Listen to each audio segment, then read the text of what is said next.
Là, je suis en train de faire une petite esquisse pour voir un petit peu dans quelle position je mets mon animal. Quelquefois, c'est plus facile d'attaquer directement la terre. On peut tourner autour d'une trentaine de centimètres, à peu près.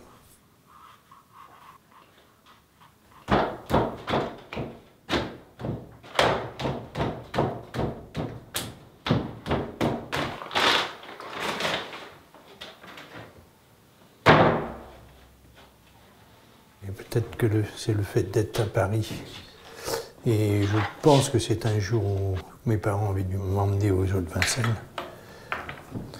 En plus, je passais mes vacances chez mes grands-parents à la campagne. Et là, il y avait des chevaux de labour. Et ça, c'est vrai que le cheval, c'était vraiment l'animal d'une grande beauté pour moi. Je pense que c'est ça qui a dû être le déclencheur.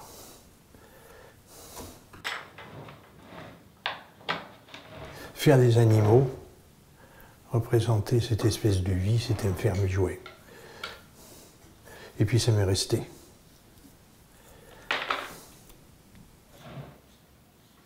Les animaux qu'on observe, en réalité, ils nous observent beaucoup plus que nous, on les observe. Donc j'aime bien représenter cet animal qui est en train de nous observer ou de regarder quelque chose, quoi. Je trouve que ça lui permet d'avoir des poses plus naturelles que ces grandes poses classiques qu'on faisait à une époque.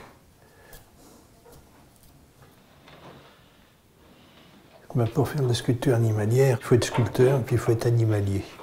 C'est-à-dire deux personnages sous le même chapeau, quoi. On chasse avec ses yeux et son crayon. Il n'est pas question de supprimer l'animal. Au contraire, on essaye de comprendre comment il fonctionne. Pour l'exécuter, là, il faut peut-être 5-6 heures, 10 heures, je ne sais pas trop. C'est la surprise. Par contre, je dis, en réalité, je mets 50 ans pour la faire. Parce que j'ai tellement observé avant, tellement travaillé avant, que c'est tout ce temps passé avant qui permet d'aller apparemment vite.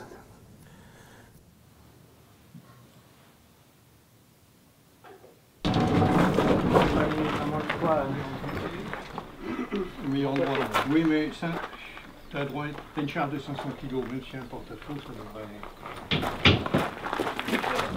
C'est des ronds. Ah, qui coince.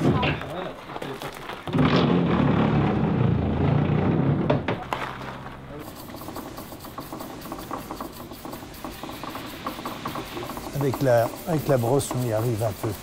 Après, on met, pour le protéger, parce qu'il va être mat, on met une cire dessus. Par contre, il faut que la cire soit relativement brillante pour qu'on voit un petit peu cette transparence de la patine.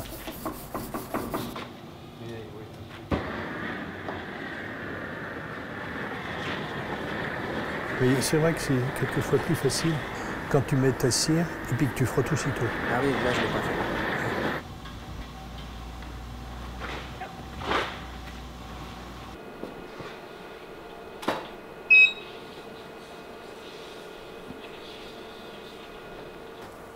Le principe, c'est qu'on prend plein de photos avec différents éclairages.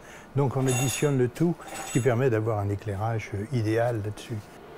Et puis en plus, il faut mettre en valeur la puissance, par exemple, du cheval ou la souplesse d'un ours, quoi. Donc c'est la photo qui va rendre ça, ou différentes vues.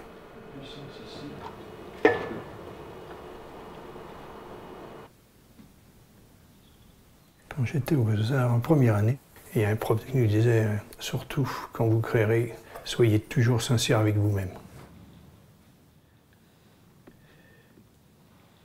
Une référence pour moi, je serais d'abord les Égyptiens, pour leur rapport à l'animal.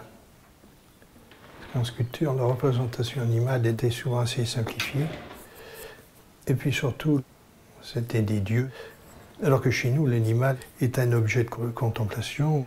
Quand on a fait des sculptures à l'époque, c'est aller sur un dessus de cheminée, sur un dessus de pendule, un peu dommage. Donc l'animal, c'était un accessoire pour faire plaisir aux hommes, quoi.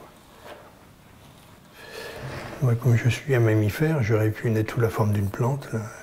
Je suis un mammifère, donc mon rapport aux animaux est le même qu'un rapport de mammifère à mammifère. Là, j'approche de ma forme définitive, mais on va voir tous les coups d'outils. Donc ça, par la suite, avec le plâtre, je pourrais éliminer.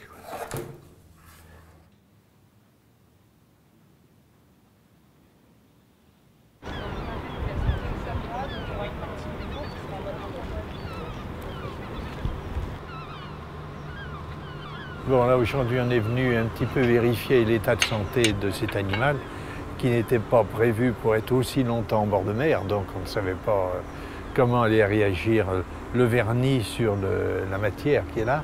Et apparemment, ça se passe pas mal. Il résiste au vent et aux marées.